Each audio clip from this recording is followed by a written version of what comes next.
baie bekende kunstenaar wat kom. Ek weet nie of hy enigstens bewus is. Nou, hy het versoeke. Okay.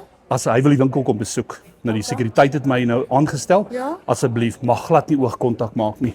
Jy moet heeltyd net so kyk, soos wat jy nou vir my kyk, moenie. So jy kyk net hier in die bors. Okay. Dan staan met die hande, daar's hy. Okay. En dan as hy ietsie vra, moenie enigiets sê nie. Hy wil glad nie hê daar moet kommunikasie wees nie, net die knik. Alright. So as hy gaan vra, kan ek hierdie koop? Hoe maak jy dan? Ja, nee, ja, maar jy wys emosie. Want hy sê die oomblik as jy met hom emosie wys, dan beïnvloed dit sy besluit wat hy wil koop. O, okay. Verstaan, jy het jy al gewerk met baie belangrike mense? Nee. Okay, hierdie eerste ene. Goed. Dan moet nie bewerig raak of enigiets nie. En asseblief moenie handtekeninge vra of enigiets nie. Glad nie smaal as al maak hy 'n grappie.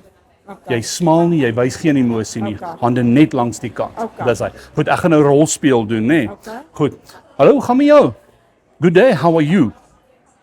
Dis 'n smiley, 'n daai smile. Ek kan nie help nie. Sjoe, moet ons iemand kry wat Nee, ek sal jy dit Ek sal my post doen. jy sal dit kan doen. Ja. En dan jy mag glad nie kyk in sy oë nie, hoor, Okay. glad nie. Jy kyk net reguit voor jou. Goed, maar gaan ek jou ietsie wys? My naam is JD Heinz. En jy is op my hidden camera prank show. Dis net 'n grap. Ja, nee. Het ons vir jou lelik uitgevang vandag, nee? Ag, jy's te oulik. Dankie. Kyk in daai lens en sê JD pranks, jy het Jy die my. pranks het my. Ah, jy's beautiful. Dankie. Jy's beautiful. Dankie.